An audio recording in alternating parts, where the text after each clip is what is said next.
Good evening again. We want to welcome you to another edition of MLC Talk, My Lutheran Connections. This is the platform we discuss all things Lutheran. Today we have with us three powerful pastors. I would say three good pastors. I'm surrounded by three good pastors, um, and I'm proud to say from Liberia. Uh, we have the Reverend Justina Surgeon. She's the pastor at the Holy Trinity uh, Evangelical Lutheran Church of the Delaware, Maryland Center. We also have the Reverend Salome Fakpana. Reverend Salome Fakpana is the pastor at Faith Lutheran Church there in Habel, Monrovia District in the LCL. She will be joining us back. And also, we have Reverend Agnes Brian Bado. Reverend Bado is the very first female Liberian Lutheran to be ordained in the ELCA. I am so proud, so much Thank you, proud thank you, to thank have you you, thank today, you. Reverend Bado. I've heard about you. Um, I think we crossed paths in Atlanta during the Atla convention. Yes, Atla yes, convention. yes. Yes. Um, but I am so glad, so much glad to be with you today. And I know the rest of us Liberians, I mean, back home and everywhere that are watching, Mm-hmm. seeing the very first. I'm not talking about all the men. I'm not talking about Reverend Dennis. I'm not talking about, all the other Pastor Kudi. I'm not talking about them. I'm talking about the first female Mm-hmm. Liberian Lutheran. So I want to welcome you, a special welcome. Welcome, Reverend Bado. And this is the Thank you. first of so many appearances. Yeah. So please, this is your platform. This is my Thank you. Lutheran Connections. The Thank you. MLC is for my Lutheran Connections. This Mm-hmm. is where we discuss all things Lutheran. I want to welcome you. I'm so much excited. Thank you. Folks, Reverend Salome Vapana, she just, the network situation in Liberia, she just Yeah. dropped off. But Mhm. we want to welcome you all. Want to welcome you, and we're just gonna give, just this opportunity to um, our guests to just, give one or two words, and then we will go into our program today, folks. We are discussing women's role in the Reformation. Okay, women's of the Reformation and their role today. I know last week we talked about, we started the whole thing, how Martin Luther, started this. He was inspired by some, writing from some great, you know, theologians, especially some African theologians. We heard from Dr. Allison, the Reverend Dr. Allison, and also a Reverend Surgeon. We learned a whole lot last week. But then we said, no, we cannot just stop there. We have to be gender balanced. We know that, Martin Luther, he was inspired by so many other people. But guess what? we, we have some women now. We have foot soldiers now. Mhm. Women were the first. Women again. I'm with a lot of reverends, so I would be correct to say women are the first evangelists who took the good news of the Mhm. resurrection of Jesus. Mhm. So we cannot leave our women behind when we're talking about the Reformation, the Great No. Reformation. So I want to yield the floor to Reverend Surgeon. She will, give one or two words. Then we go to Reverend Salome. Reverend Salome, again, I'm not Salome. I'm sorry, Reverend Agnes. I'm so excited to meet with Okay. you, and hopefully when I come, around the East Coast area, I'll Sure. be able to reach out there, to see you. But I'm glad you're here with us today. Go ahead, Mhm. Reverend Surgeon. Well, good afternoon on where I am right now, or good morning or good evening to all those who are watching on this platform. It is once again an honor to be here, and I bring you greetings in the name of our Lord Jesus Christ, in whom we live and have our being. I am the Reverend Justina Surgeon, soon to be ordained in the Evangelical Lutheran Church of America on Reformation Sunday, October 29th. And so I give thanks to God for the ministry, for the work that He has accomplished in my life. But it is an honor to be on this platform to talk about a subject matter that I hold very dear to my heart. And when I share stories, when we go into the discussion, it will be some of it will be from my personal experience that I will share with you as well. So it's great to be on this platform, and it's great to be here with Reverend Agnes as well. So I look forward to learning from her as we have our discussion as well. Thank you so much. Reverend Agnes. Yes, good evening, good afternoon, good morning. I got folks in Australia watching, so I think it's evening to them or morning to them. Yeah, probably early morning. Yeah. Yes, so I bless God that I was invited on this platform by Reverend Justina. We met in Atlanta again during the ATLA convention. Uh, I am so happy that we have this platform that we can talk to our people, our young people especially, and encourage them into leadership role into the church. When I was in Liberia, I didn't see a female a pastor in a Lutheran church, so we just thought it was all male thing until we came to America. Well, I came here since 1984, but my husband is a seasoned Lutheran from Liberia.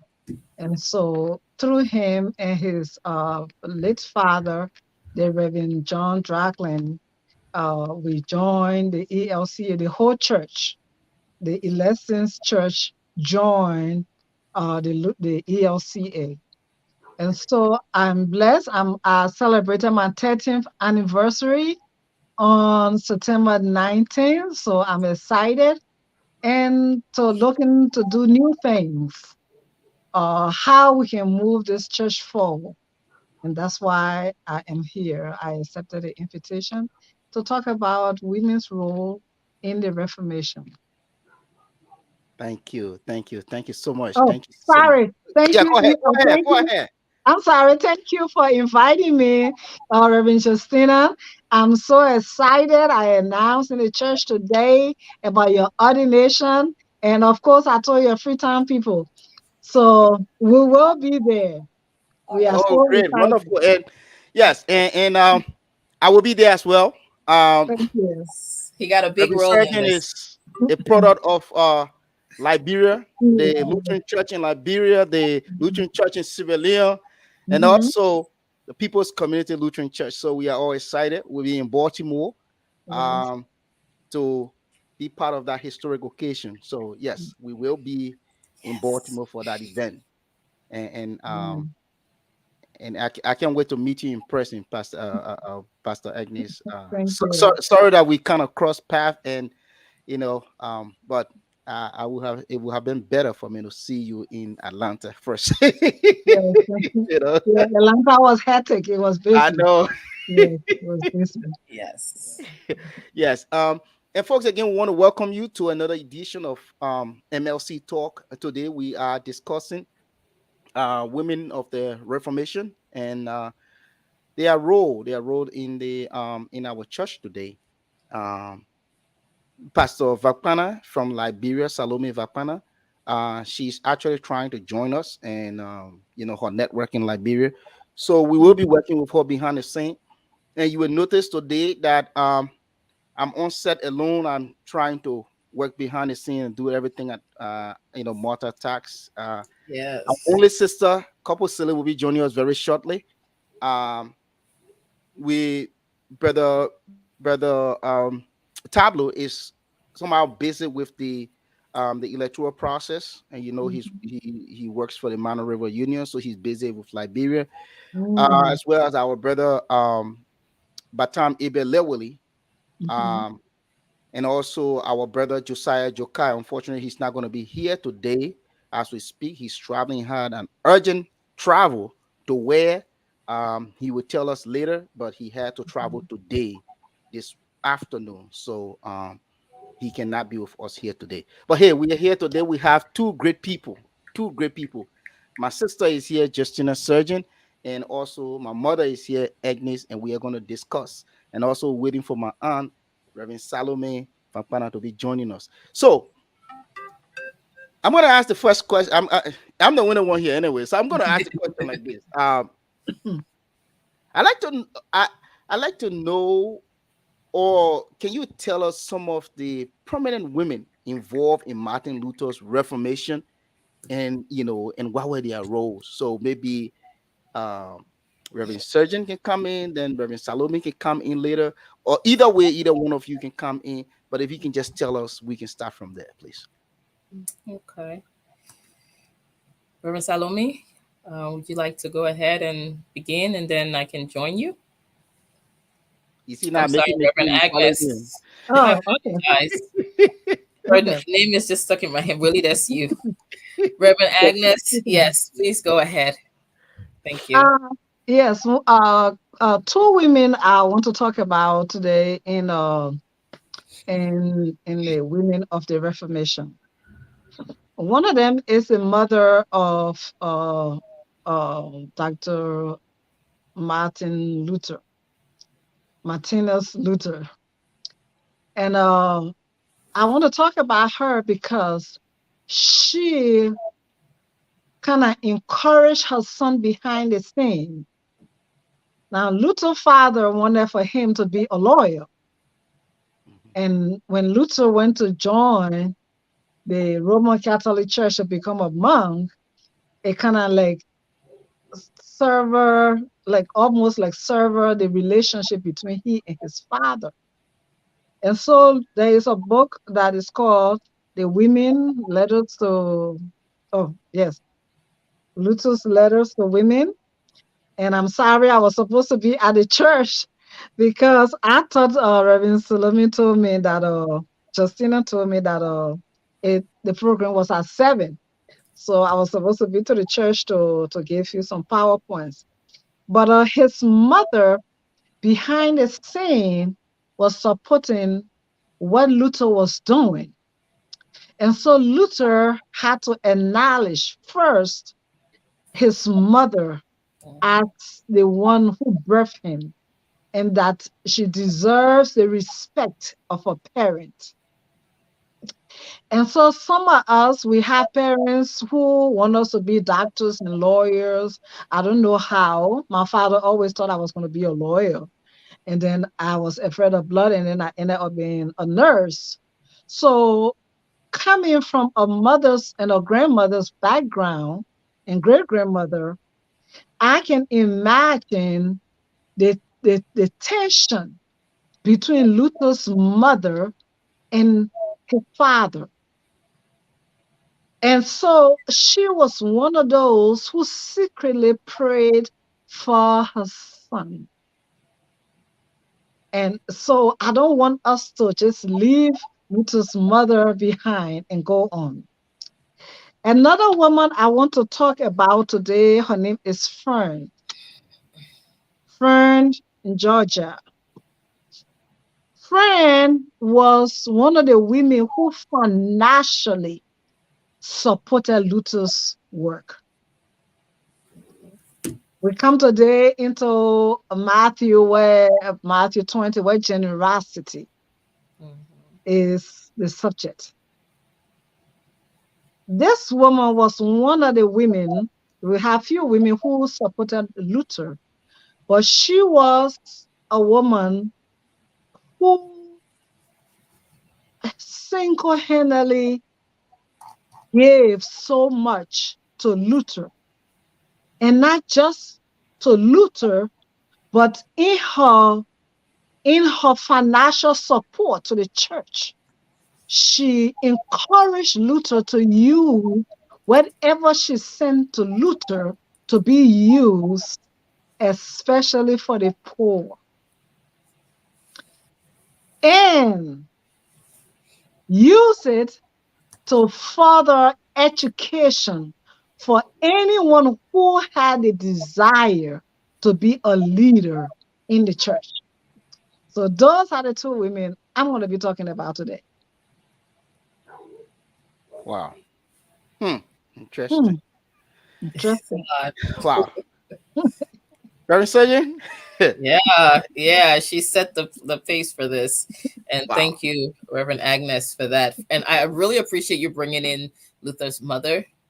Mhm, Um, we oftentimes don't think that far back. Luther came from mhm, somewhere too, and how influential she was. And as you were talking about her, I couldn't help but reflect on Monica, the mother of Saint Augustine, mhm, and how influential she was to Augustine, even to the point where he actually, received Christ and started to pursue this life. And later, Luther was influenced by him, and we have a lot of his doctrine, his teachings, as part of our, Lutheran study, our theology today. So, thank you for highlighting that. The two women for me that stood out during the Reformation, one is Katharina von Bora, the wife of Martin Luther. I briefly touched on that last week and about her story, how, in essence, she was a runaway nun, if you mhm, would, that fell in love with this man who was much mhm. older than her. Yeah. And there were several nuns that ran away and took refuge where Luther was. And all of them they found places for them to go, either married somewhere else or a home. But Katharina, she refused to leave. She wanted to stay by Martin's side. And so they have a very beautiful love story that came out of the Reformation, if you would, when when they talk about just their union, started off with just pure friendship, not much of an expectation, from them, but they came together with this understanding and they built their love, their relationship, their family from the ground up. So it's really beautiful to hear about them as well. And then the other woman let me pull her up real quick. Her name is Argula von Grumbach, and she was another influential woman of the Reformation because of, just like you talk about, her faith and her dedication to fostering education as Mhm. well among women, to Yeah. lift women up and bring them to a place of equality amongst a male dominated society, amongst the Reformation, that the men were really the forerunners in doing, but in the background, the women were equally as important in the work that they do. And so she came from a wealthy family, and she also used her resources to promote the Reformation, to help Martin, to help Philip Melanchthon, and all the others to spread the word. So those are the two women that I will, want to touch on. And they all lived together during that time in close by each other, where they communicated and where they advocated, and their work was known Mhm. amongst many people. But unfortunately, not much light has been shed on them and on what they do. So I hope that we can give a little bit of attention to that today.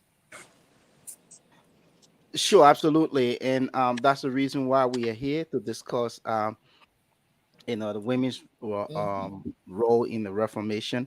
But before we go further, I want to welcome my sister, our only female colleague on our platform here today. Sis Couple Silly. Couple Silly, want to say welcome. Um, and spoiler alert, Couple Silly is joined. Let's say Couple Silly also came here, and we also have joining us is Reverend Salome. So we have a park studio today. I'm the only man among all of my mothers and Women sisters. of the Reformation. Women of the Reformation. Already, how A you women doing? dominated platform, right? That's Yeah, right. he alone, he alone. I Ready, know. how you doing? Erin Sergeant, how you Hey, keeping? my dear, how are Yeah. you? It's good to see you again. Not bad. Reverend Agnes, is that her name? Yes. Yes, I'm Hi, coming. How you Reverend. doing? Good to Erin see Sergeant, me you. my Oma. Yeah. All right. Thank you, Yeah, Babu. I'm Welcome, good. welcome. Thank Yes, you. welcome. Yes. So so yeah, so we were we started off with, and you talk about, you all talk about these women, and also in my research, I found out that there was another lady called Anna. Am I maybe I might, mispronounce the name, but Anna Rehinhat. Is that a German? Yes. Reinhart. Reinhard. Oh, Reinhard. yeah, Anna Reinhart, and Yes. and so okay, let me get to this question. The question I want to ask is there, Mhm. how did women like Angrila from Grobart and Anna Rehat support the Reformation through the writings and activism? What can I start? Yeah, go ahead. Yes, yeah, go ahead, mother. Yeah. From what I read, not in depth about Anna. Anna ran away, as a matter of fact, because she was being taunted. But she was a prolific writer. She was very, very educated, and she used that means. And during Martin Luther time, that's when what's the thing there? I'm sorry. Um, printers printing was really enforced. So she used her writing to send out to encourage Luther, to encourage not Luther, but anybody who the Protestant churches. That's what she did. So those people, through their writings, were able to penetrate where, like you and I, or Luther, or Melanchthon, or Calvin, and couldn't go. Mhm. Interesting. Reverend Surgeon. Yeah, I appreciate that, and a lot of the things that they did at that time, what we will today, in a Lutheran tradition, we call it table talk, Mhm. Hmm. right? A lot of conversations happen around table. We Yes. come together, family meal. But during Luther's time, a lot of people came to their homes, frequented, their places, and a lot of conversation happened. And so, in a sense, she became, this person. Anna Reinhardt became this person who started to embark on this journey, that what was being discussed on the table, needed around the table, as you said, needed to go out. Yep. And Yep. she held on to that. She took it very seriously. Now, at that time, we understand that the separation of the church started. It hadn't fully happened at that Mhm. time.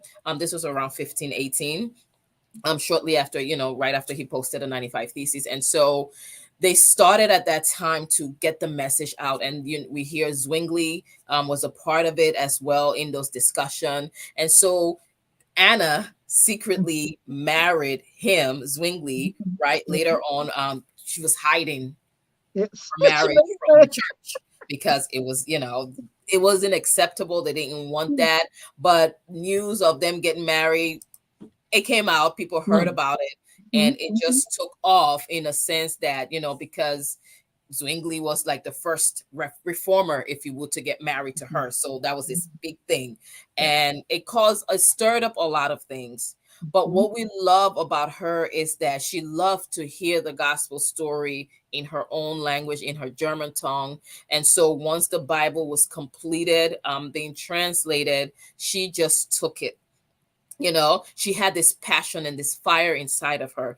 And just like the women that day at the graveside, Willie, like you stated earlier, she Mhm. took that and she ran with it. Mhm. And she too understood what it meant, because Zwingli, her husband, was translating the Bible for other people to come and be a part of it, to enjoy this grace, this love of Christ that has been handed down to us through our faith.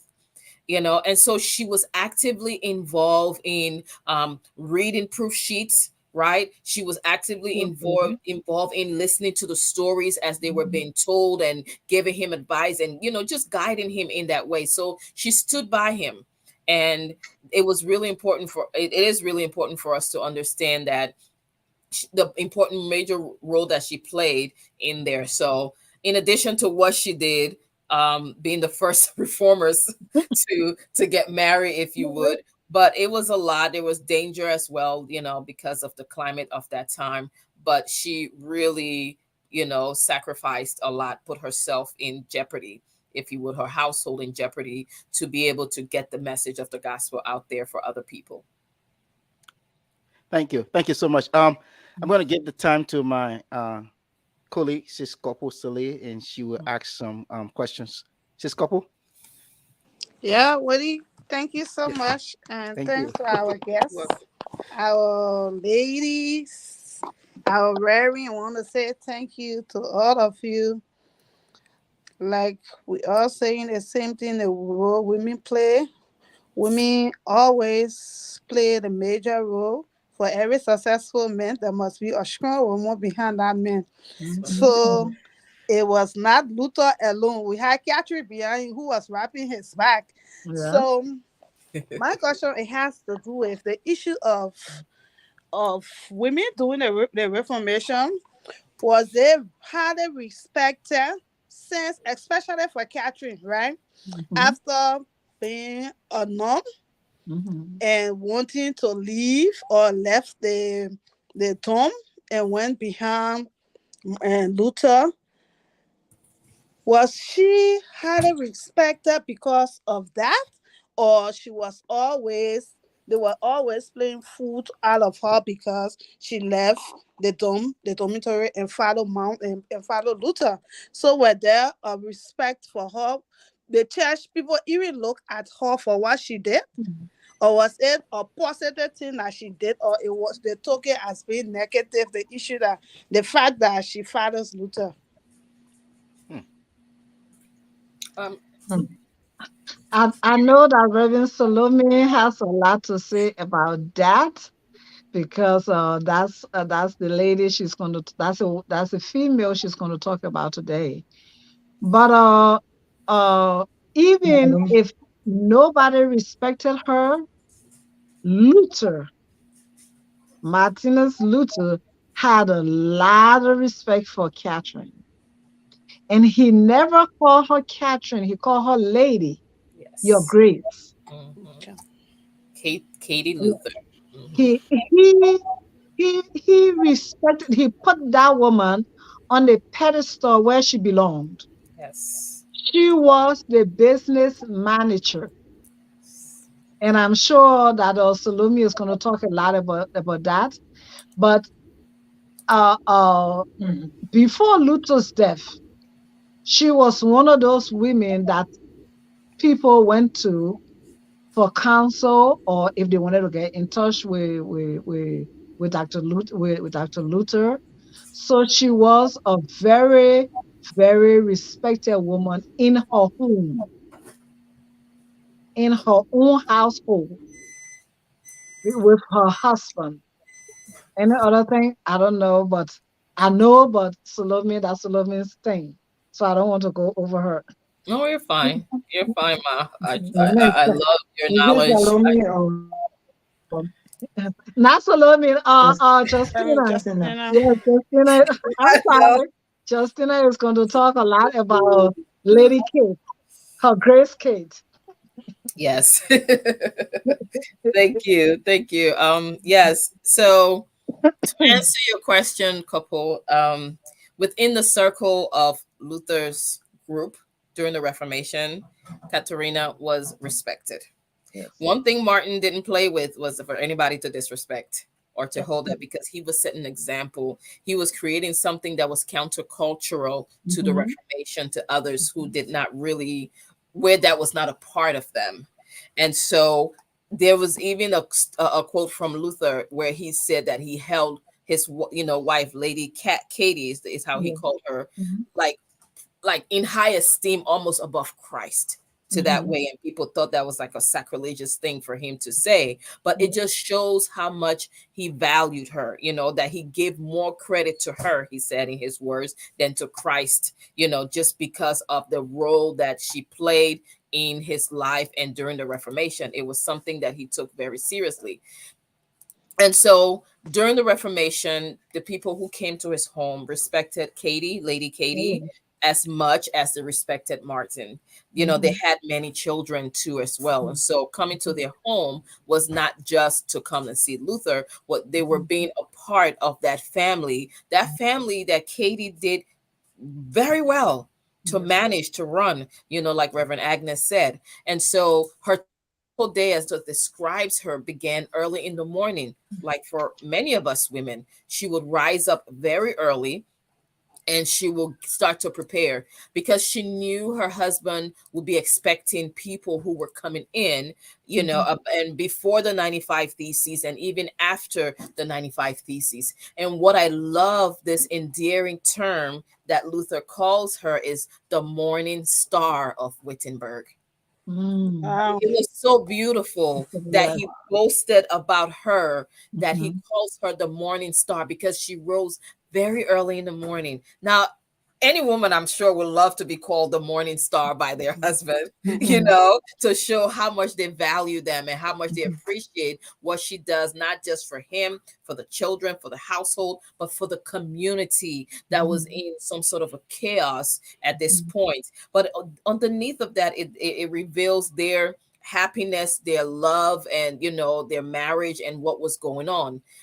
Because they too are from similar backgrounds. She's a nun and he's a monk. And here they are doing something that, again, is against what the norm is at that time.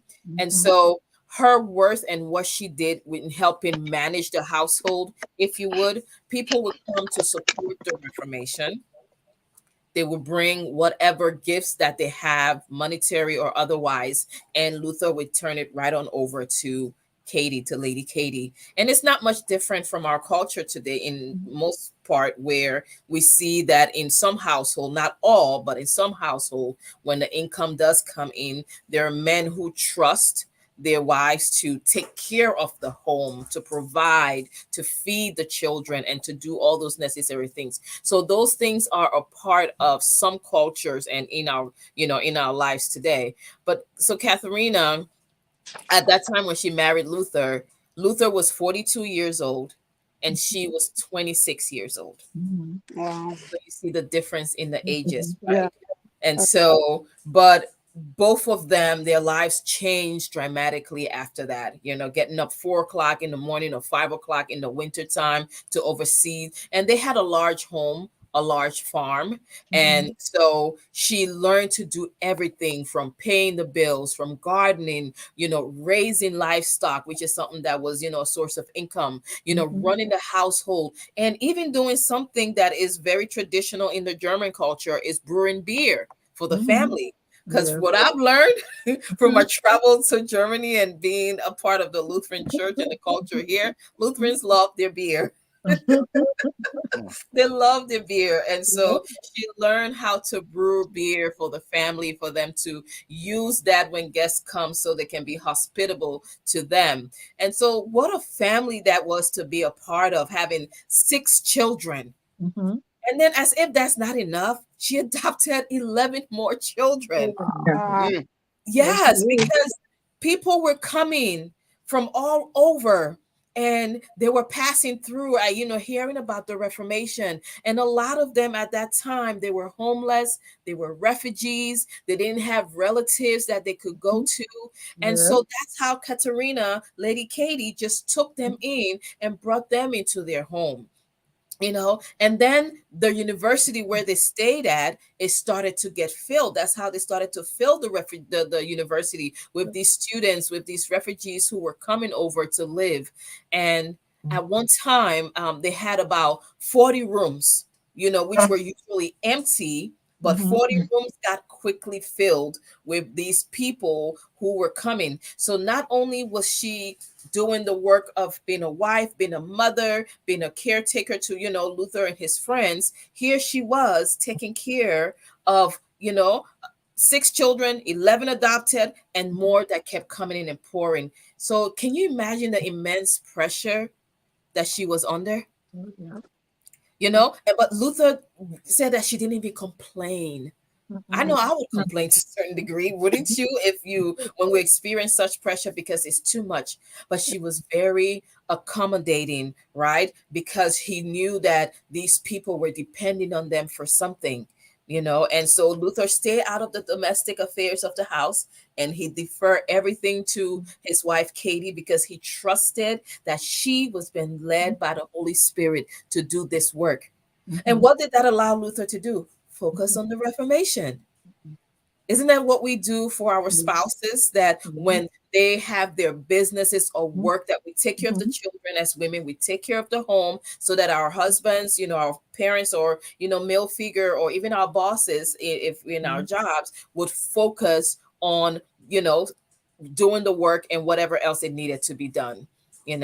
So she another thing about Lady Katie, that we I come to admire, is that she also kind of calmed Luther down a little bit. In a sense, he could be a radical. He had that Mhm. hot temper, Uh-huh. right? Yes, So he did. yes, he did. Yes, he did. For anybody to nail 95 theses, to be that Yes. bold and stand up and nail 95 theses to the door, there has to be some sort of boldness to you, some sort of, hot temperness that he had. But she helped calm him down a little bit and help him to be grounded more, to stay focused in what it is that he had been called to do, to the mission that was before him. And again, all of this was being driven, being led by the Holy Spirit as it continued to move through the Reformation. So Katie was a no nonsense woman. No. She took care of her home. She didn't let nobody disrespect her. Martin did not let people to disrespect her at all. But she managed the business really well. She took care of Luther and she took care of the home. So, couple, I hope that answered your question and more.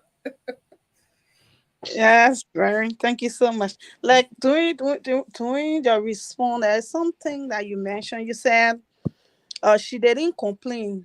Hmm.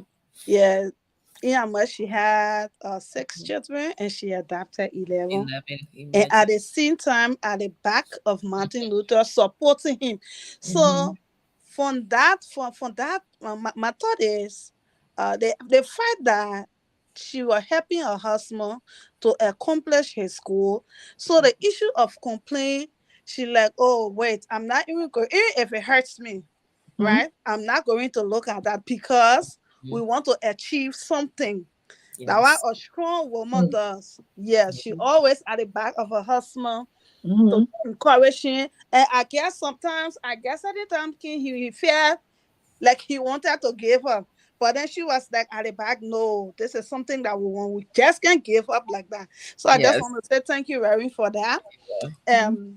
The other one, another question could be, or my next question is, after the both of them left the monastery,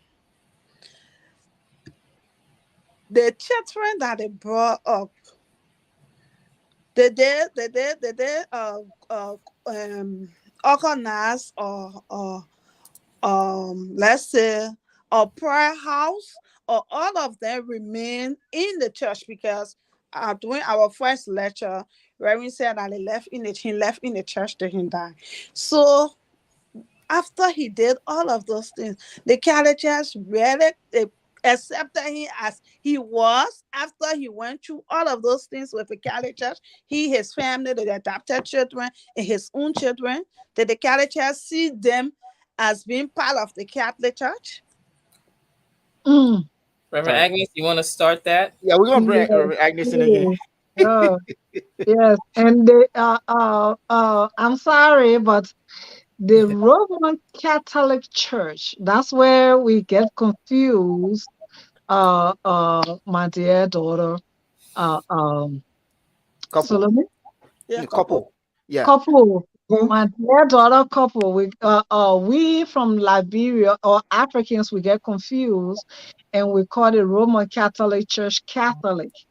And Okay. so then when it comes to the Apostle Creed, where we say, I believe in the Holy Catholic Church, the Yes. Protestant people don't want to hear that. Yeah. Yes, And yes, so so, I see yes, your issue with it yes, too. yes. That's true. I'm they, guilty. they don't want to hear Yes. that. And so they Mhm. change it to the Apostolic Holy Church. Universal Church. Universal. But Okay. they are saying the same exact thing. The Catholic means universal. And so the Roman Catholic Church actually threw Luther out. Yes. They wanted to kill him. Communicated him. They excommunicated him. They took him to court. That's where that word Protestant comes from, because they went to court to the edict, diet or edict, whatever. Mm-hmm. They went to court to say that Luther should recount, should take back Hmm. what he said that was wrong in the Roman Catholic Church. Yeah. And they Yeah. said, and he said, I cannot recount. I cannot take it back. Hmm. So even though he remained a Roman Catholic until he died, because he never fully withdrew formally withdrew his membership. And Luther's intention was not really to start a new church. Mm-hmm.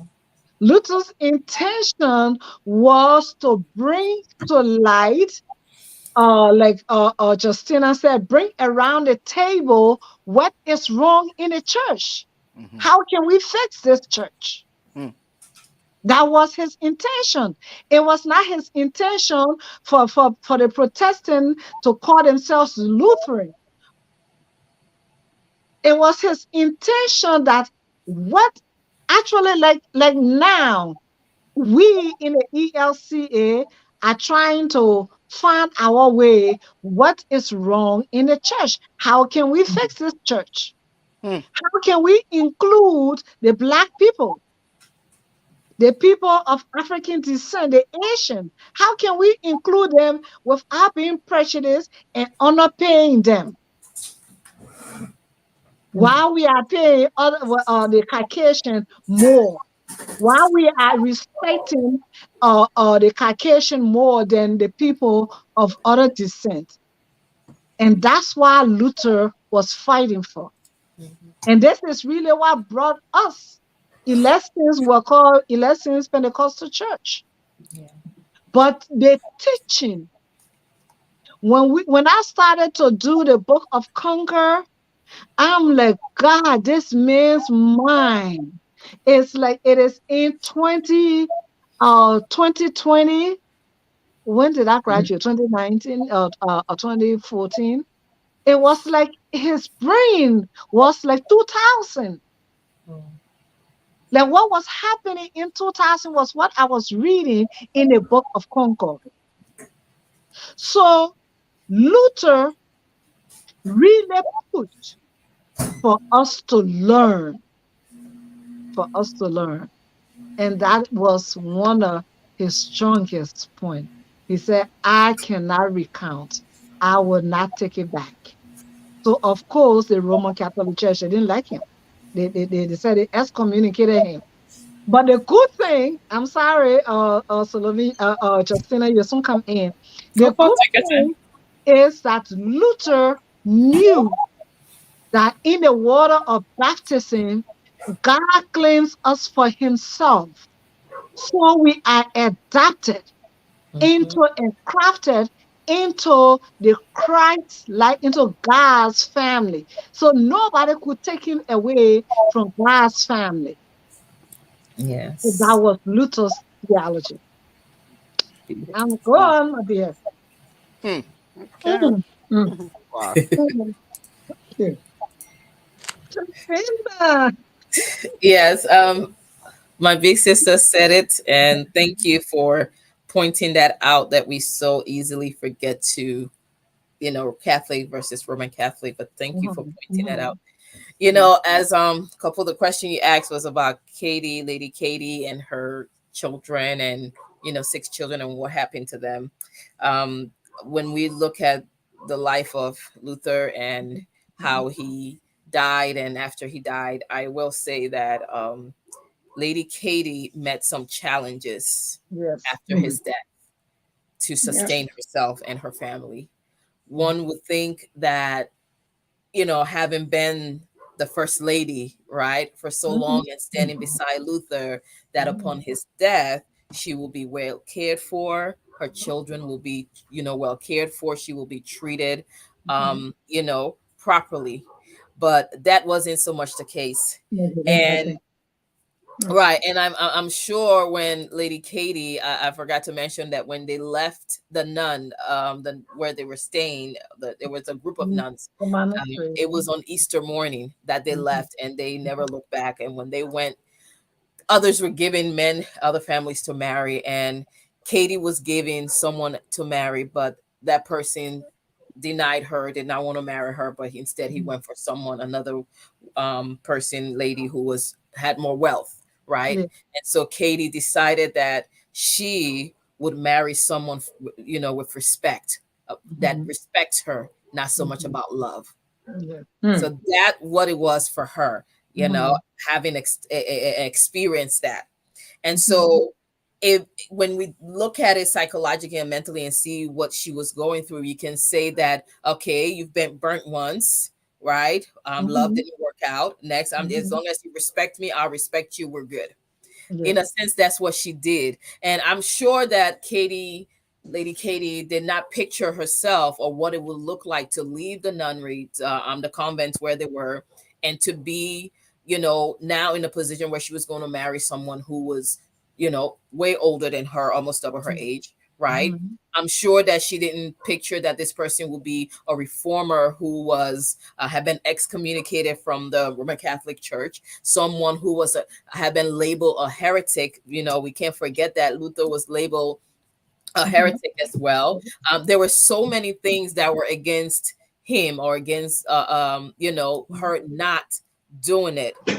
But yet, again, what she saw in Luther was that respect, Mhm. and that what was most important to her, and that's what I don't want to say fell in love with, but that's what gravitated her to him, that theirs could be a union about mutual respect, and hey, maybe love will grow into the mix later on, but it was more about mutual respect than it was for anything else. And so yes, few years after, I think around 1525 of that time, that's when they got together, and this, children came into the picture after they were married. For Luther, I will say he too did not see himself as the best fit for Mhm. Katharina. um I don't want to say that he just jumped on the opportunity. It wasn't so. He was concerned about the age gap, the age difference between the two, right? And all the way he had been labeled and how people was, saw him. He didn't want that image to be passed down on to her. And in a sense, he was prepared to live his life and just, sort of like, I don't want to like celibate, if you would. So marriage was not something that was on his mind at the forefront for him. You could say it was more of a convenience for both of them, that Mhm. in coming together, they wanted to, reinforce their commitment of as husband and wife who found love after they came together. So with the children coming in, they lost some children. Yeah. Margarita. Say that again. Margarita. His favorite dog. Yes, Yes. Mhm. that's right. That's right. And Mhm. Luther wrote about saying in pain. He talks about the loss of, the pain and the loss of his daughter.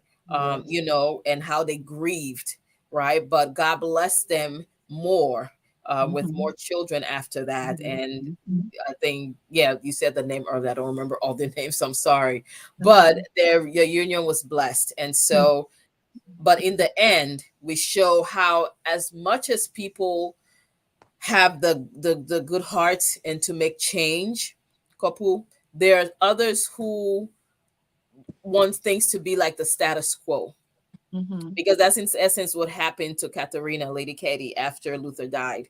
That the princes, all those people whom her husband had supported or were once friends with them, did not want to help them. And it was the culture at that time that Yeah. when a man passes away and the widow, the wife with children, should be cared for by others, they do Mhm. not have any rights to the property. Can you imagine Mhm. that? They're not Mm. even Yes. the will, you No. know. Huh? Yes. So they're not even Mhm. placed in the will. Instead, a Mhm. male relative is Mhm. given charge of the will and to do as they please with their Mhm. property. So Katie, but Luther left her name there, and it was a fight for her. It was a Yes. struggle for her to reclaim what was hers. Can you imagine? You've gone Mhm. through all of this with your Mhm. husband. He Yeah. left his So will much. and said, "I leave everything to you. Not Mhm. just half, not just this Mhm. part, not just the children, not just the Mhm. university, Mhm. everything into her care." Because why? She was the one Mhm. who built it pretty Yes. much from the ground up, Yeah. right? And Luther left everything to her, but the society, the norm, cultural Mhm. norm of that time that Monday. said Yeah. men are the ones that are in charge and should be responsible, they did not respect Luther's will to honor it. And so Katie, Lady Katie, found herself moving from home to home, writing to people saying, "Remember what my husband did for you. Remember this, his children here. You need to help us." And she had to go through that. Thank Not you. much Thank you. different from some of us today. Right. Mhm. Wow. That was a huge struggle for her. Yep. Yeah. Yeah. Yeah. Thank you so much, Reverend, and folks who want to again um welcome you and thank you for following us. This is MLC Talk. Um we've listened to all of you know the support, the achievement, the work of our mothers during over 500 years ago, Mhm. in the Reformation, um and the contribution that women made during the Reformation. Uh, my question in follow up to Kopo is that today, because when I stand to be corrected in the minds of many Lutherans, with the exception of our theologians, right, Mhm. or our seminarians. When the moment you hear of Luther, the moment you hear of Reformation, Luther, Mhm. it's like Mhm. in Liberia we say 5 and 6. The Mhm. moment you hear of Reformation is Luther. Mhm. Um, does the church today have like any work, any art, any like anything in memory of these people, like a school, a church, some some institution or something, some writing, something in honor of these women, to appreciate, to honor the work of these great women at the time, naming all of the women we've just talked about. I know Pastor Agnew want to come in. Yes, I mean that is just my concern, follow up to sis couples where, because nowadays for each time we hear Luther, Reformation, for me it's just Luther, Reformation, Mhm. Luther, Reformation, Luther. Yeah. Mhm. Or maybe Uh, if yeah, go ahead. uh, unfortunately, Mm, unfortunately, and I'm glad you're bringing this up. mm-hmm, Lady Kitty has not been recognized enough. The women of the Reformation have not really been recognized enough as the saints and the women of the Roman Catholic Church. The Protestant churches, like she talked about Sweeney, they, for some reason, we don't have like a church that is named after, I don't know, I haven't seen any that says Lady Catherine Evangelical Lutheran Church. Mm-hmm. or Lady Catherine Lutheran Church. I have not Or seen university, like or Lady Catherine University. ah I said, or Lady Catherine University, or yes. university named after her. Yeah. Uh-huh. I have seen Saint Mary, I have seen Saint Agnes, I have seen this sin, this other sin, but I have not really seen. Maybe now that you ask the question, I'm going to go and research it again because even in the stained windows that we have in the churches, Mm-hmm. you will see the male figure. If you follow the drawing and Mm-hmm. stuff, the art. But I haven't really seen an art work in the church recognizing Lady King or Luther's mother Margaretha or Anna or these people that you're talking about. But in the Roman Catholic Church, you will see these female figures who had dreams and they follow their dreams, they became nun and they stay and they prayed, which is a very good thing. We appreciate them, we love them for their sacrifices. But Lady Cathy, she sacrificed a lot, like Justina said. She was a teacher of her children. She did everything and all those who were coming in. She was a teacher. So I don't, I can, now that you talk, now that you have brought that up, I have, now I have. Elections have two schools in Liberia. I think the next school that we build, we're going to name it after Lady Katie. Now Wow. that you talk about that, because it's to my heart.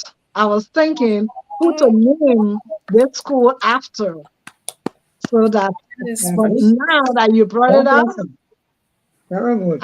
I'm so glad that you brought it up because she needs to be recognized. Absolutely, yes. absolutely. Yes. And I want to thank you so much, Pastor Agnew. Thank you so much for recognizing that, like you mentioned. I mean, I went through secondary school to Catholic school. We have even Saint Kizito, Yes. the martyr of Saint Kizito from Mhm. Uganda, Mhm. and the Roman Catholic will recognize most of these people who Mhm. contributed a whole lot, Yes. but for us Lutherans who, Mhm. we prefer to follow the work of Martin Luther. I mean, Mhm. we have Luther Seminary, we have Mhm. United Lutheran Seminary, and we have Yes. all of the seminaries, but we need to recognize the work of these great women, Yes. and yeah, their contribution to the Reformation. Amen. Thank you so much. Thank you so Mhm. much. Thank you. I thank you And, for bringing that up. and let me Yeah, wait, let me just come go in. go Like, go for it. Go for it. yeah, Couple, go ahead. Mhm. I was doing a research, you Uh-huh. asked, Reverend said she haven't seen or Mhm. heard. Yeah, she'll do more research on that. But I came across one lady. Her name is Rebecca Fendodiwa.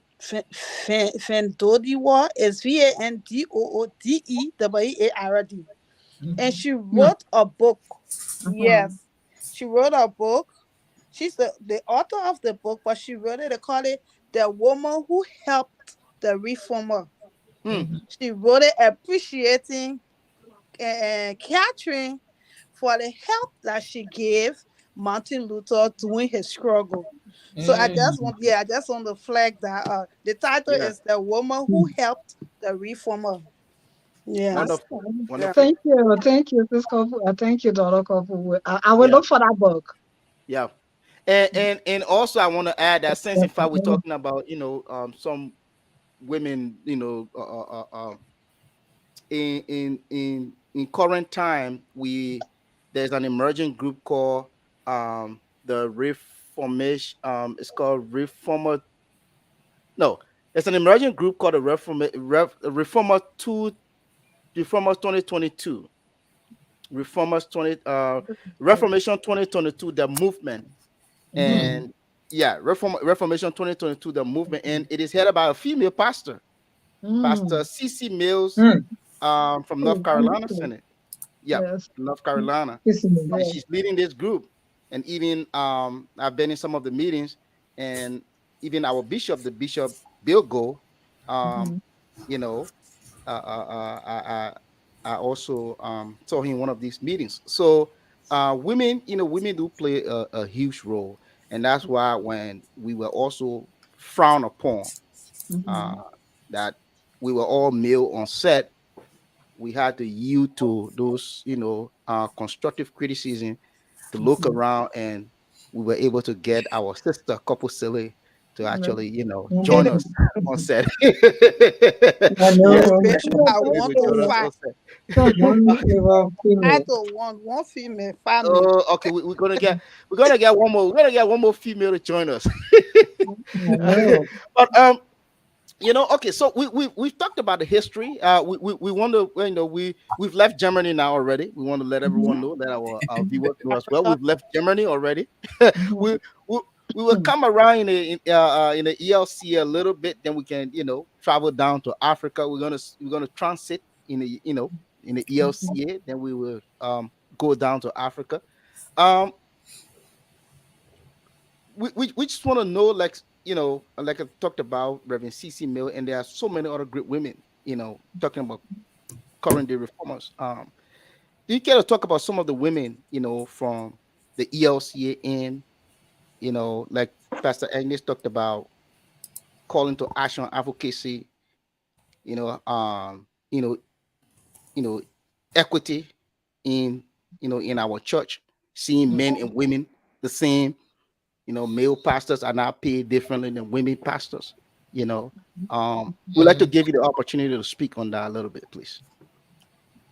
Me? Okay. Yeah, yeah, Um, well, I want to highlight the Bishop Patricia Davenport. yeah. That's Patricia, that. oh, well, first, let me start from my own bishop. As I Yeah. just said. Bishop Tracy Bartholomew of the New Jersey Senate Yes. was one of the Okay. female to be called or voted as a bishop. Mhm. New Jersey always making records, when it comes to stuff like that. Yeah, man. We inside Google. So New Jersey made that stand that a woman can also be a bishop. Yes. And after that, and Bishop Easton was called, she was voted in, and then now you have all these female bishops. But Mhm. Bishop Patricia Davenport is the first African African American to become a bishop in the ELCA. She travels a lot to all most of the African descent uh, gatherings, but she had a big struggle Mm. with Pennsylvania is so big, it's so big, Mhm. and for them to vote her in as the bishop of Southeast Penn, So, yeah. yes, Southeast Penn. So that is a moving, really a moving action. And excuse me, I have a little bit of asthma. And uh, uh, the equity of how she should be paid and what should be her salary. And we just found out. We went to an assembly, to something, a gathering in Minnesota. We just found out from Patricia, from Andrea Walker, the Reverend Andrea Walker, that you can negotiate your salary. Yeah.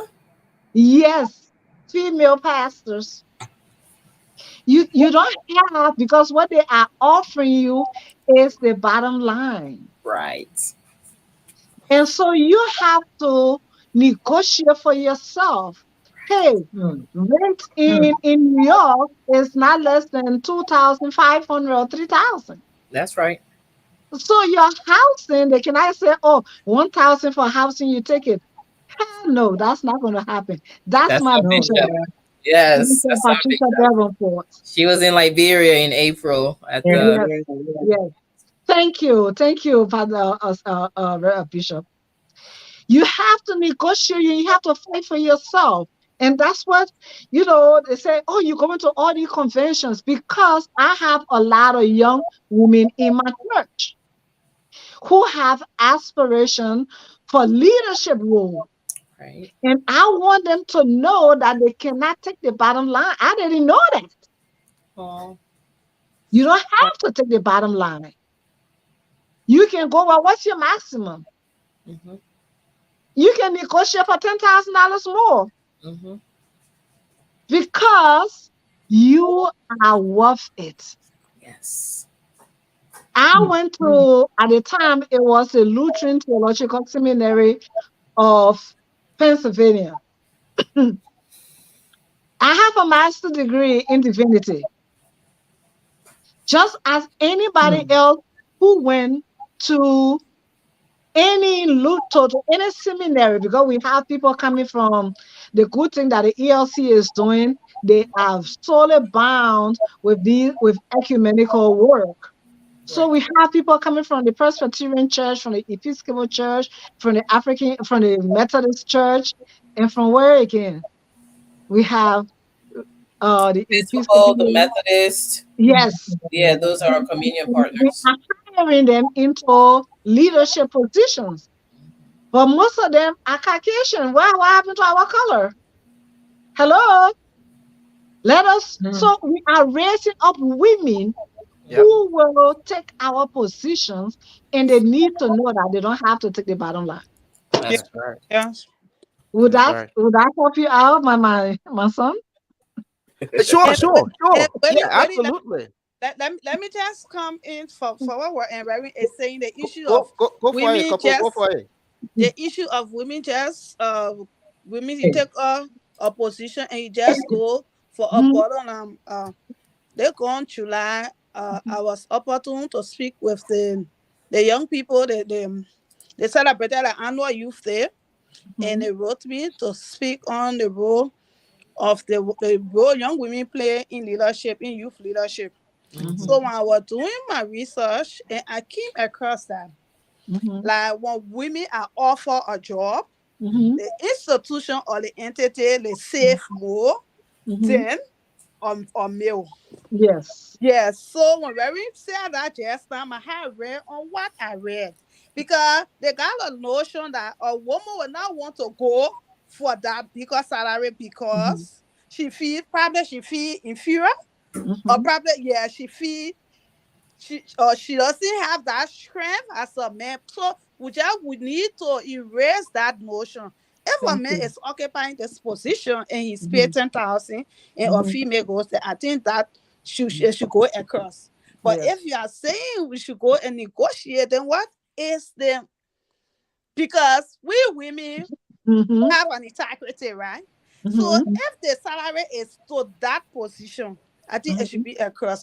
But if you talk about negotiation, because they already got it back from man and women, they save less when they got a female leader than a male mhm. because the male will definitely go for it. Yes. He will, yeah. So my Mhm. heart just ran on that. The Mm. couple. You know what, sis couple? So, yeah. I saw no, thank you, Reverend no person. Salome shaking her head. You Yeah, know, she was like agreeing with you. So I want to bring yeah. Reverend Salome in. Okay, Yes. I want to bring Reverend Um, Salome in to contribute on that, please. Yes. when it comes to what you are saying is so true. Mm-hmm. Um, some personal issues Right. Mhm, usually we have, mhm, and you'll find out that the men, mhm, they like you all said, mhm, they're going to pay them different. And when it comes to you, they say, oh, they can say our man, mhm, the mhm. Liberian way. Eh? Yes. and yeah, and I think it shouldn't be. Yeah. If you Exactly. had somebody at that point Mhm. making certain amount and another person comes as a female, you should also be treating them the same. That's true. And it's not only in the church, it's all around the society. And Yes. people think that maybe they think that women can manage a little more than men. I think they come from that background. So Yes. most of the time they treat us the way they treat us. Yes. But like others have said, we shouldn't be going for the The lower bottom. one. We should always That's be No. going for the top Yes. because we should be heads and Right. not tails. That's right. Exactly. I Yeah, and I just yeah, yeah. like to slip into No, go, it no, was go ahead, something Reverend that Salome. Yeah, go ahead. yeah, it was something that she when they talk about the lady Katrina, I started to think about certain things that happened with her. And I was Hmm. just Mhm. taking into consideration that she had a spirit of unity and she Hmm. was a little bit more forceful. Hmm. I Yes. see that she was persistent, she did not stop, she was patient, and then she came to the point where she became a family woman. I'm just summarizing what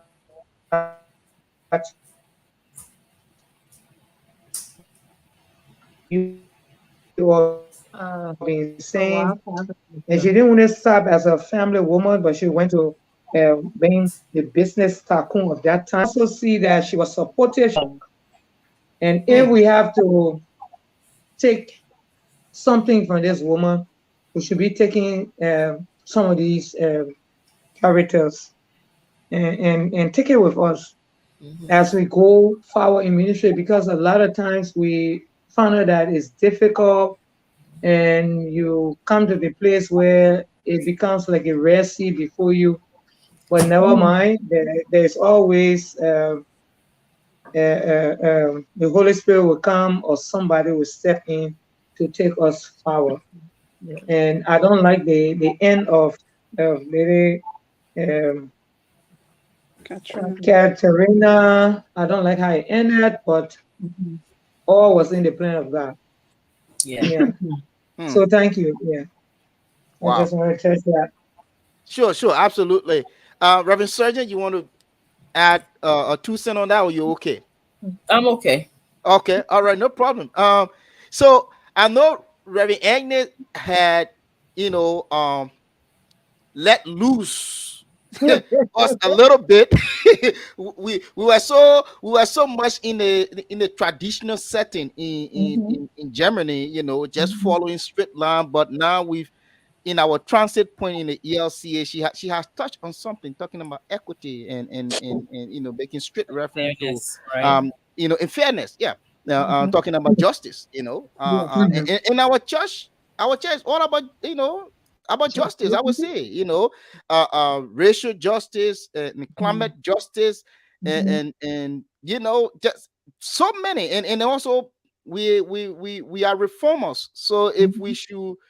if we should follow those, I would say, teachings that Luther, That's you know talked pretty. about, then we should set a good example, we should set Yeah. good precedents, instead of Mhm. having women, on this way, and have. But I would like to give the opportunity to Reverend Surgeon to just speak of, some of, the women in the ELCA, their roles today, and what contribution, and how can we align it with the Reformation?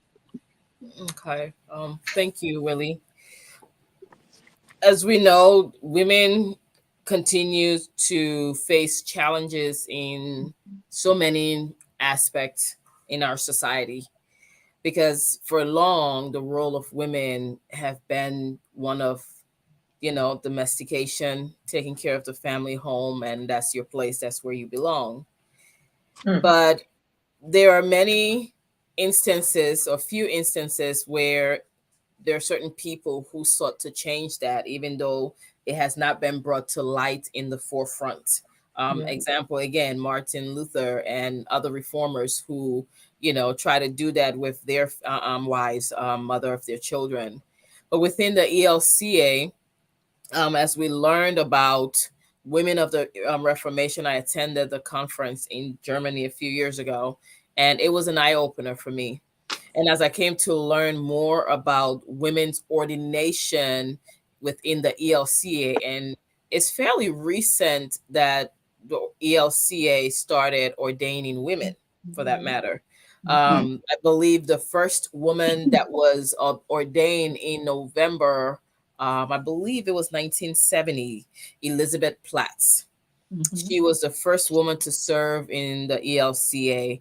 And then there came other women after her following that. But I think about their struggle, and I think about how they have opened these doors, for us. And the church was going through changes at that time. First it was the American Lutheran Church, ACL, and then it changed over to now the Evangelical Lutheran Church of America. So Elizabeth Platts came into the church in an era of great change, in a time where women were not really get seen as someone who should be up there in the pulpit preaching. They were not given the voice, even Mhm. though they had the talents, the gifts, the calling upon their lives, right? Because we know that Christ calls us all. Even though they had all those things upon their lives, yet still they were not given that recognition.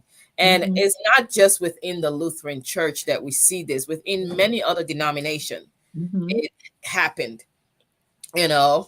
Within the Roman Catholic tradition, I know one of the things we learned about were, if you've heard about, there's a seminary here in Maryland where I am.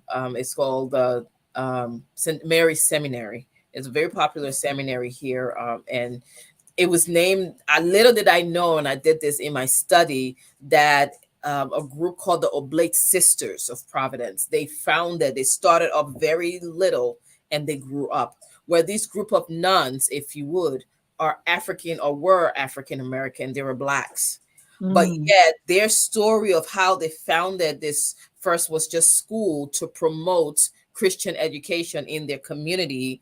Um, Mhm. they were mostly Haitian women, right, that came here. Mhm. And Mhm. they opened up this school to promote education within their community. And then the church sent the men to Take oversee over. everything. Amen. There you go. So their voices, their story, everything was suppressed, Yes. and the men who were sent to oversee, in essence, they were lifted up. But Mhm. even more so than that, the church covers up their history, that Yes. they cannot be spoken about or spoken Mhm. of. So it's just Mhm. in recent years that, through my learning in seminary, that I've come to learn about it, and I was quite shocked and surprised, of black nuns in the Roman Catholic Church and their struggle from the history of African Americans here, from slavery and all the things that they faced in the church and continue to face today.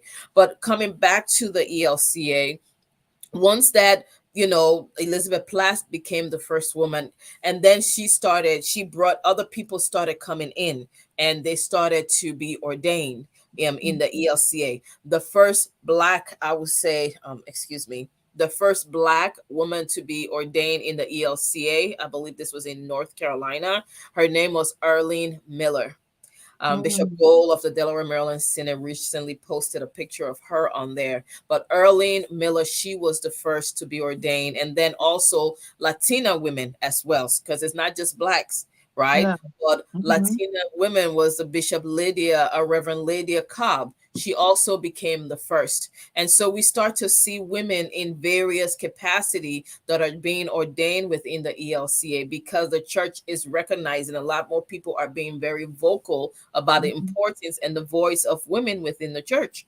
Mhm. Even in our, I know we're talking about Bishop Davenport and others, but even today, Reverend Bishop Layla Ortiz of the Metro DC Synod, she too is breaking grounds as well, coming from a Pentecostal background and then coming into the Lutheran faith, and down the line, here she is. She's a bishop within the church, and I love her podcast. It's called Mhm. Luther, Luther Costal, because Pentecostal Luther. So she Mhm. just blended it together, but it's the work Mhm. of the Holy Spirit that she speaks about that is so powerful. So yeah, so we've come a long way. And even with my sister, Reverend Agnes, when entered my journey to be ordained, I was looking at all the clergies that I am familiar with and realized that these are all men. Where are the females? Mhm. Why? It can't just be me. And so for months, I went down on this quest, try to find, and I questioned and asked, and people really didn't know until Reverend Dennis, Moses Sua Dennis, who said to me, "Oh, when you come to the Adla conference, you'll meet her there. There's somebody there, yes." And I was so excited because I had to believe that someone else had already walked down this road before me. And even though yes, is the Liberian church, there are many more females of pastors there, but here we are in America. I just wanted to feel connected to someone who's like my sister, from the same place where I am. And so we have a lot of work to do, so we can move forward. But in the conference in Liberia, when we were there in April, I asked that question: what was to Bishop Padmore, what was the church's role? How intentional they Mhm. were in uplifting women, in the church. And so I got to see some of that for myself, and very happy that other women are going to seminary as well in the Lutheran Church. Thank you so much. Couple, do you have any other? Do you have a follow up question Yes, on this very on the just subject pass matter? even my question, but I will still flag it out. Okay. Yes, she talks about the first female being ordained in the Mhm. ELCA. Mhm. Yes, but then what came to my mind is now the whole world now is pushing women participation in leadership. Yeah. Yeah, so what is the church doing? The ELCA, the Lutheran Church in Liberia, what is it doing in support to this endeavor? Reverend Salome, For you the, want to yeah, start for for Liberia? L- Reverend Agnes, yeah. LCA, where Salome Uh-oh. can Yes, get I us. live in Liberia. We'll get the Reverend Salome. Reverend Salome is coming to tell us a lot more. Yeah, Okay. After Miss Salome, I would like to say something, please. Uh-huh. No, we want you to go ahead, Reverend Agnes. The question is Okay. about the ELCA. Oh, Okay. We are okay. transiting, then we're Yeah. going to Liberia. Yeah. Then we'll Mhm. get in there. I, All right. I thought that Liberia we will end now. No, we When ain't reached Liberia yet. We oh, getting Yeah, back on very get us. board. good. oh, okay, then let's stay here. Let's stay in America. Let's stay in America.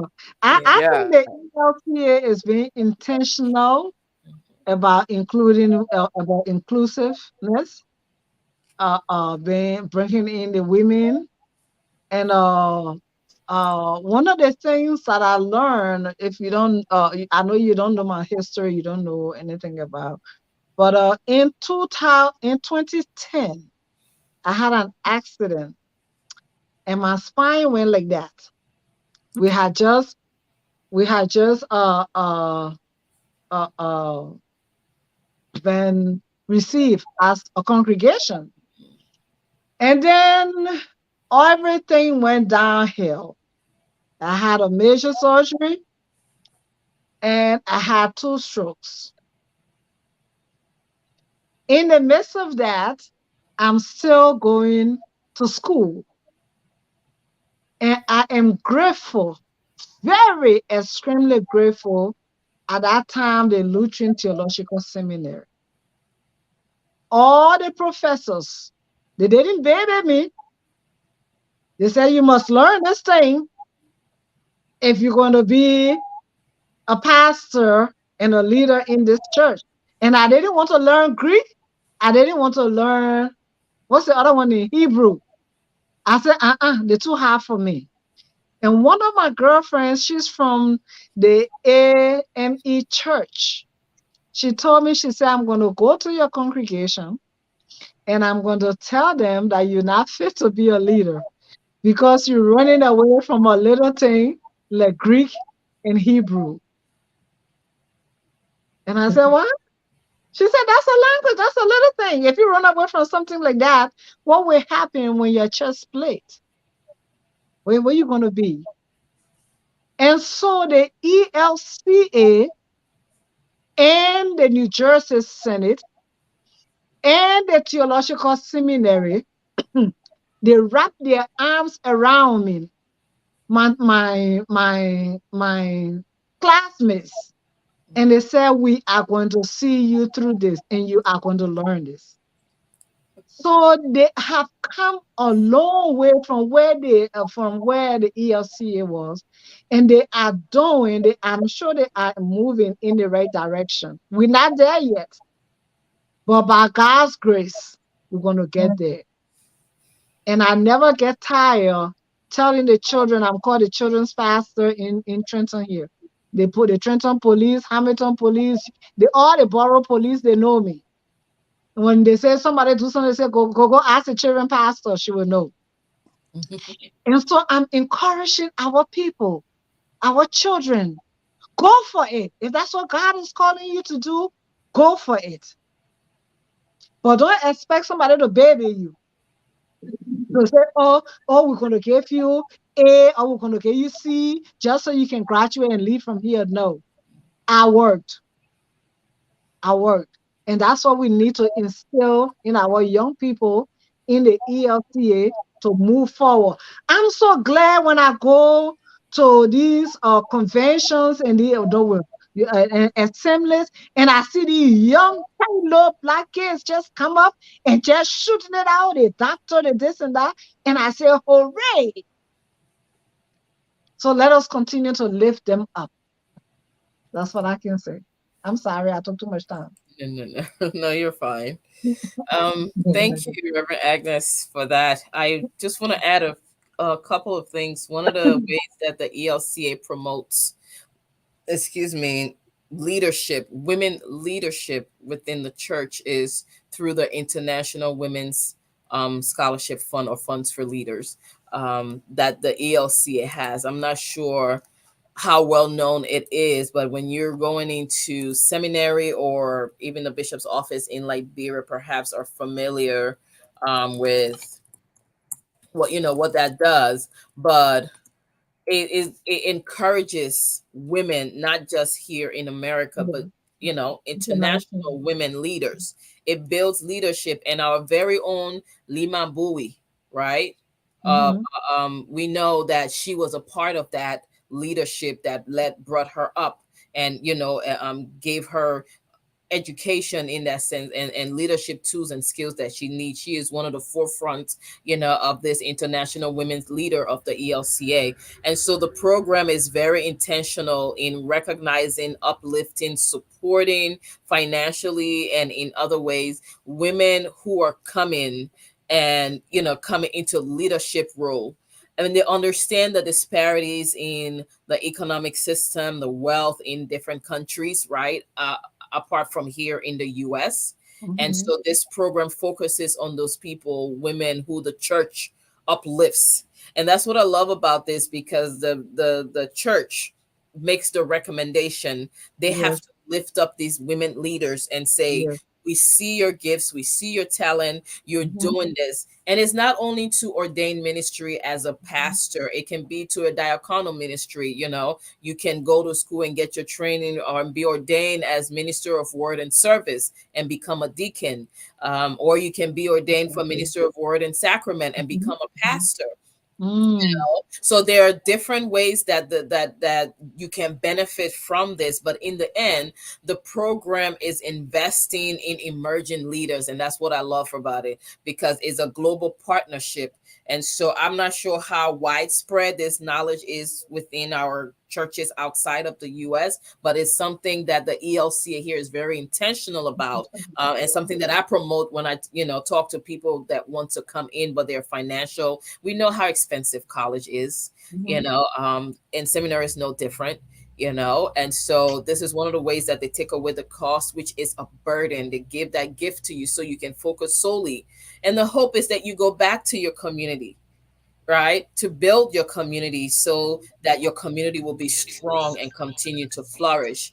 But here within the US, women leadership continues to grow. Um, Within the various churches, there are more. I would love to see more women being ordained in the church, and I'm so conscious about that now that wherever I go, I start to count how many women are sitting in certain those positions, because I want to see equity. We talk about equity. I want to see equity. I want to see our women lifted up, and I love to bring other women alongside me when I'm going where I'm going, because I'm just passionate about that, and especially young children, the ELCA, Yes. our youth, our children, our youth, and young adult. Willie and I have been part of the ELCA's Horizon project, that we bring young children, young, I'm saying children, but yes, youth Yeah, up, yeah, that's right. train them in leadership position. And it's very important to bring the gifts of our young children up so that they too get to see that they can be in the front, because that's how Exactly. I started as a child, in Harbel, Liberia. Was my dad putting me out there to read and read and read, and I started to see myself, and I said, this is where I belong, and the Holy Spirit spoke to me and impressed that upon my heart. And today I am grateful to see that that is being fulfilled in my life. So I hope that we will be more intentional in the opportunities that are there and share them with others so they too can be a part of it. Thank you so much. So now we are in Liberia, and you talked about the opportunities, Reverend Surgeon. Um, I want to ask, and I know our bishop is watching. Our bishop, G. Victor Padmo, he never misses this program. Matter of fact, this Sunday is Bishop. Should have been Bishop's hour, but um, we thank him for allowing us to, For have some our reason, mothers I'm on the sorry. show For some today. reason, my volume is very low. I can't hear you. Well, we can hear you. Oh, okay. Sorry. Yeah, we can Thank hear you. you. So Pastor Vapana, Pastor Salome, I like to know what is it like, the women, female clergy, female clergy participation in our LCL. Um and this also too has to do with like the numerical strength. Um from my own hair count, I'm counting five women. You people just Six left now. the The six now, six. Willie. Okay, sis. Okay, I was counting five. The Six now. pastor invisible, the pastor No, invisible, seven. pastor Seven. seven. Yeah, the just Oh, a team. I mean, Lopu One, Maolo. I two, think she three, makes four, that five, seven. six, 7, 8. okay. Yeah, No, no, she was going to come. I just wanted to name those I had first, yeah, right? right. The pastor invisible, Mm-hmm. Pastor Vampana. Um, I heard of Pastor Weber. I don't know if she's still from active. work by no. Okay, okay. So I was counting her too. So No, she's if not I'm active. counting her, okay, then she's not there. Then I've named two already. Right Then there. no, I'm coming to them because those two are, I would say, famous in the LCL. When you talk about Reverend Davis, you talk about Reverend Gono, like everybody just know them. But Right there. Reverend Dede, I think, yeah, Reverend Dede Colley is another person. Reverend Dede Colley is another person. Yeah, So I want to yeah. give the opportunity to Reverend Salome to speak on that. Um, women pastors in the LCO, they are involved in, and in relations to the Reformation. Are there opportunities? Are you already given a seat at the table? And maybe perhaps if you can go a little further, you can tell us of the total of, perhaps I would say, I don't know, you have 100 and some more pastors. How many are women? That's the ratio. Yeah, what's the Okay, ratio? thank you. Um, you just put it right. Right now, Lydia was the first ordained pastor of Okay. the LCL, and Mhm. then followed by Orita, and coming down to Jenny's, and then Dede, and falling in line. So Okay. right now, actively, we got God, my internet Oh, bad. network, don't do this to us. What is bad? Wi-Fi. Yeah. Folks, you are in tune to Malutrin Connections, the MLC talk. This is the beginning of our month-long series. Uh, come the first of on the first Sunday of October, We're going to begin with our 5 solas. And, and we're still going to have some of these great reverends. They will be appearing on our show again. We may mention some of the pastors. Speaking of Pastor CC Mills, we intend to reach out to some of them to appear and be part of the series. So we already have some of the pastors that will be appearing during the month long series. Unfortunately, we've lost Pastor Fakpana, and this is due to the network situation in Liberia. Um, and folks, I mean, and for folks that are watching, and also though Pastor Angie and Pastor Justina, both of you are not in Liberia currently. You are from Liberia, okay? You are from Liberia. Pastor Angie stated that the last time she left from Liberia, there were no female pastor. Pastor Surgeon, you just went to Liberia, okay? I was counting you know, couple provided information and verified by Pastor Fakwana that of the many male pastors that we have in the LCL, we have only 8. Isn't that Mhm. isn't that a concern? I'm gonna bring in Pastor Angie. Maybe Pastor Angie will say that's a little bit of development since I left Yes. 1980s. We Yeah. got it already, but I mean, Pastor Angie, I want to bring you in, please. Pastor Agnes, please, if you can speak to Hello, that. thank you. Yes. Uh, I have a story, and I gotta tell Okay. this story. Go All ahead. right. Go ahead. You have the In opportunity. in 2014, no, 2014, I graduated. 2011, Mm-hmm. I took a delegation with me to Liberia, Okay. including uh, our retired pastor, Judith Spint. Okay. Judith Spint then was the DEM for New Jersey Senate, Mm-hmm. and she was working also with the with Cheshire. Mm-hmm. And we went to Liberia because we have planted, Elections have planted 8 branches of Elections in Liberia, and we wanted to join. Reverend Judy Spin had gone. We have made arrangement to speak to the bishop office to see how elections could become part of the LCA. And he said, well, the first thing you have to send people to the seminary. And we said, okay, but we want to find out, can we send people with who are indigenous?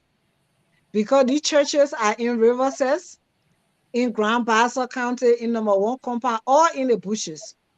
How can we do that? They said, oh, it's easy. We have the traditional teaching section there. Well, Judy Spin and I, we got a scholarship from ourselves to pay for 2 people to go to the school. We had a male and a female. Both of them not very educated. Well, guess what? There was no such thing like indigenous training. Everything was in English.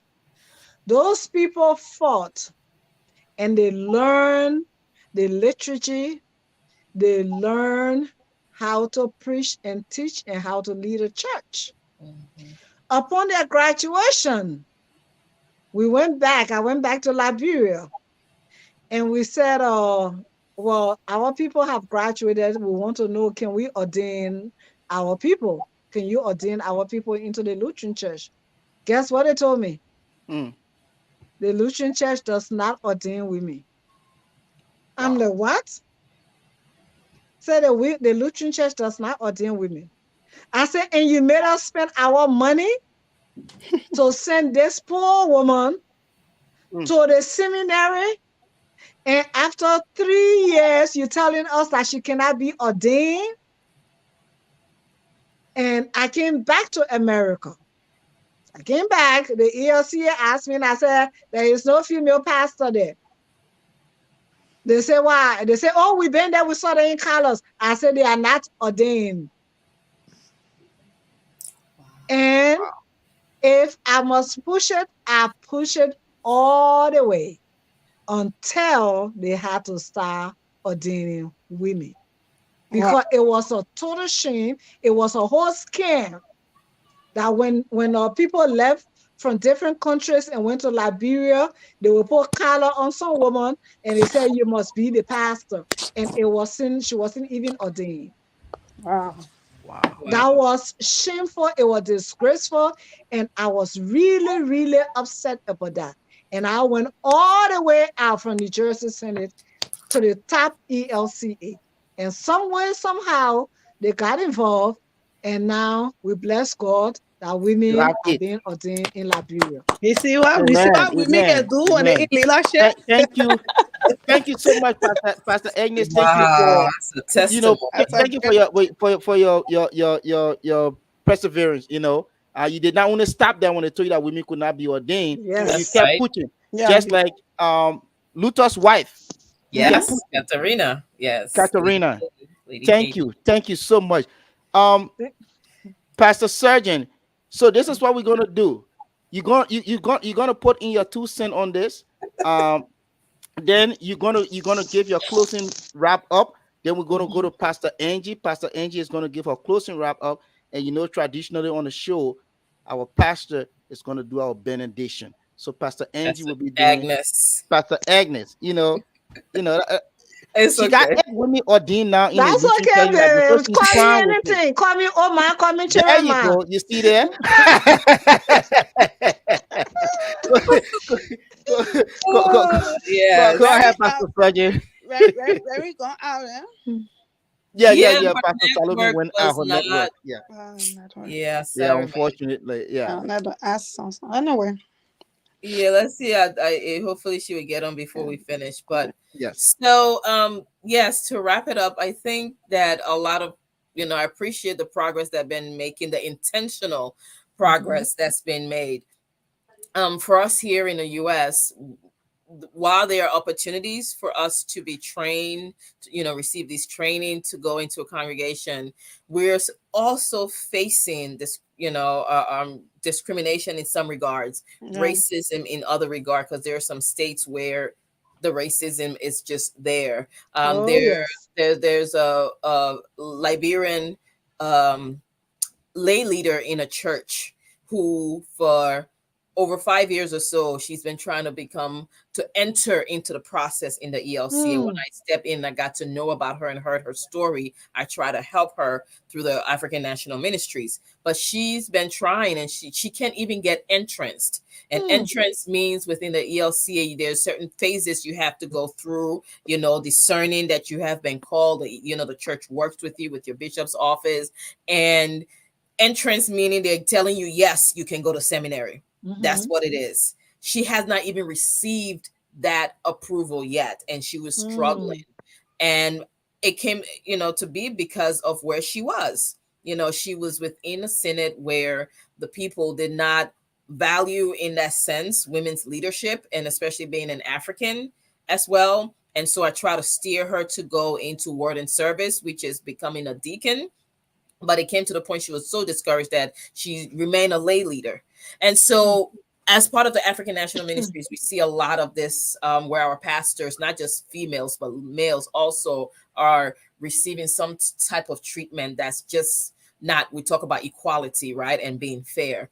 But I am really grateful that when I visited Liberia, I was encouraged because I have heard of the lack of women leadership, or how low it was within the church. And again, that's something that I'm passionate about, is lifting up women into these positions. And so my question that I asked at the conference in Liberia was intentional because I wanted to know. And I was happy as I participated with Pastor Ped in with the youth session that there's a special program, I believe, by the Lutheran World Federation, if I'm not mistaken, Yeah. that lifts up young women with Hmm. as part of the The Lutheran Lutheran Church Church in in Liberia. Liberia.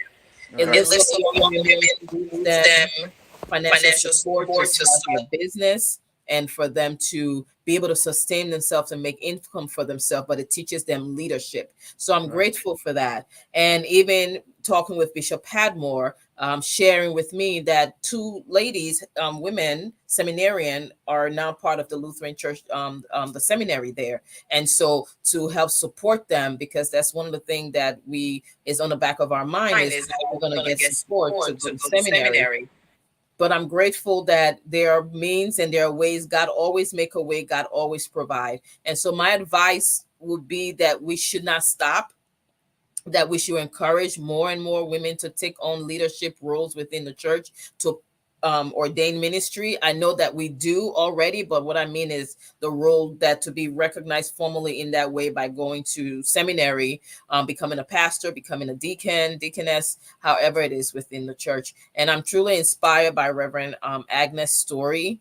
And I'm just blown away by how all of that came to be and where you are today. And so God is truly moving. So thank you for sharing, Willie. Thank you so much. We should not stop. We should keep moving. That's an encouragement from the Oh, Willie, I'm sorry. Reverend. Can I just say Yes. something real quick? I forgot. We were talking earlier about income, and Reverend Agnes shared about negotiating your pay. That's something that I just tell everybody, yes, you can. You have that voice. You know, I may just be entering seminary, but I have 25 years of experience. And I won't let nobody tell me that my 25 years experience does not count just because I'm Mhm. starting or I'm about to be ordained today, that you do not recognize all the work in my lay leadership within the church that I've done. And so you women, you have to take that mantle, speak for yourself, or get someone who can help you to find your voice. All right. Get someone try to help you to find your voice. That is our pastor, Pastor Justina Surgeon. She will be ordained at the People's Community Lutheran Church in Baltimore on 6200 Lock Raven Boulevard. We again want to thank all of our viewers. Sorry today we let me see, maybe we can just recognize one or two quickly. Um, Brother Roger Camon, want to say thank you so much, Brother Judonu Colley. Want to also welcome you so much, Judonu. Brother Judonu Colley is with the Sunday school ministry of the Lutheran Church in Liberia. We just want to highlight that as well. So again, folks, we want to say thank you so much. This has been a production of My Lutheran Connections, MLC Talk. Um, Next week we will be beginning our month-long series on the five solas, and we hope to have Pastor Angie coming back, Agnes coming back to speak with us, on one of the solos.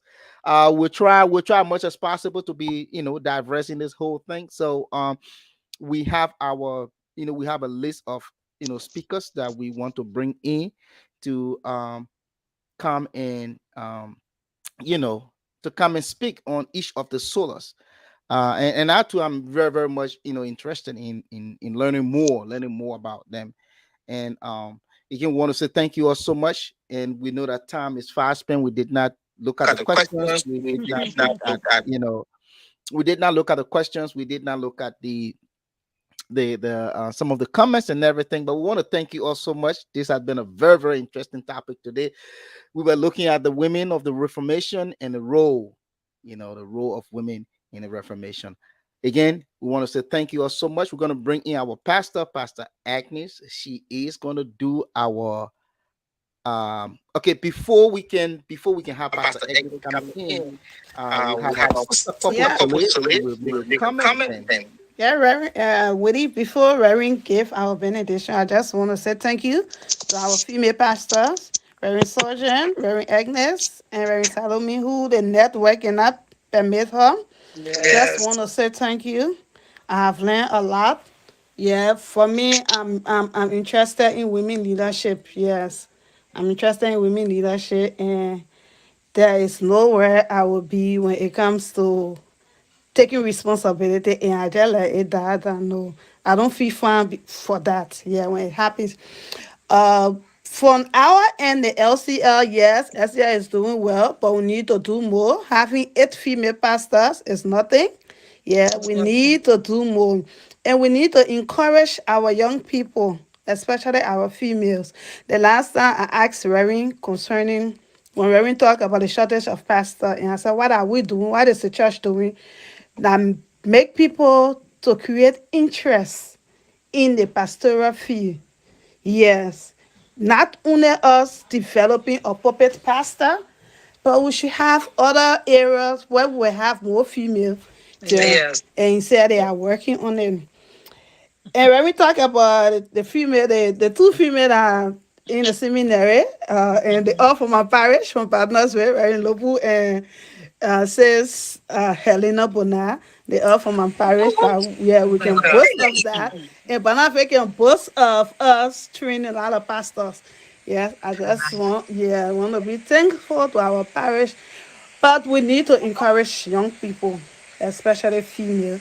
They're doing the Easter Holy Week. One of our speaker came from the Sunday school. And when you hear the little girl preaching that day, and from there, I think, yeah, she created interest in going to seminary. Yeah, it is six that and sister that our daughter, she live with sister that her daughter. So and Esther preached that day, the whole church went wild. I said, Mama, you need to go to seminary. So such a person only need to be encouraged and sponsor, yes, to go to seminary. So I just want to say thank you, and we hope to see more women in the field. Yeah, and we hope that Reverend Sergeant, Reverend Agnes, you people work along, continue to work along with our bishop and see how best we can increase our eighth number. Yes, it shouldn't be static. We should encourage our young people, our young girls, parishes carry on their awareness. That make they feel more important. That make the pastoral feel for female. That make it look good. That I like for the 2 days I have sat with a surgeon. I mean, I wish I had the age to just. I said I want to become a pastor, but now I'm in another field, so that cannot work for me now. So we just need to encourage our younger ones. Yeah, I always told my girls because I serve as the advisor to the young people of Partners with Parish. So I always told them take responsibility. Don't be afraid. Don't be intimidated by these guys. You can do more than them. When women in leadership will know what can happen. So challenge them. Take the bold step. Somebody you don't I told them, I said first when we're taking tests, they will say all the men that go one side, but these days, no, they can no longer do No. it. Everybody can still, and sometimes they even take the women from among the men. So you see, women leadership is going somewhere. We just need to encourage ourselves and encourage our young women. Thank you so much, Reverend. And I pray to see you guys again. Thank you. Amen. Thank you so much, Sis Kopo. Pastor Agnes, before you come in, in the LCL, there's this parish. I don't want to say rivalry, but everybody got to boast about their parish. So Kopo talk about Badnasville. Let me just throw in just 1 minute for St. Matthews. We Really, produce, really. we produce. No, the world has to listen to this. We Oh yeah. produce one of the most powerful female pastors, a pastor who in Liberia and out of Liberia, she's well recognized and well respected. She's a veteran. The Reverend Mhm. Orita Miller Davis. Mm. Everyone, even at Luther Amen. Seminary in Minneapolis, they know her there. Praise God. Okay, so Amen. and couple can attest to that. So St. Matthew is they call us the warehouse because we are located in Painesville. Okay, but the warehouse can produce a whole. I mean, Oh produce yes. a lot of good things come from the warehouse. So Mm-hmm. with that, I will you that Pastor Agnes will come Well, in. thank you all for inviting us, Reverend Salome, Reverend Justina, and sis.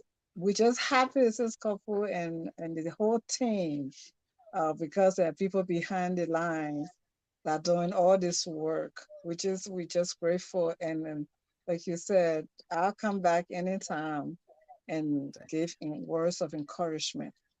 thank you so much. But to the God who is able to do exceedingly abundantly above and beyond that which we can imagine. Amen. May that God give you peace. Amen. May He give you grace. Amen. May He give you favor. Amen. Wherever you go, may His face shine upon you. In Amen. Jesus' name, Amen. amen. Amen.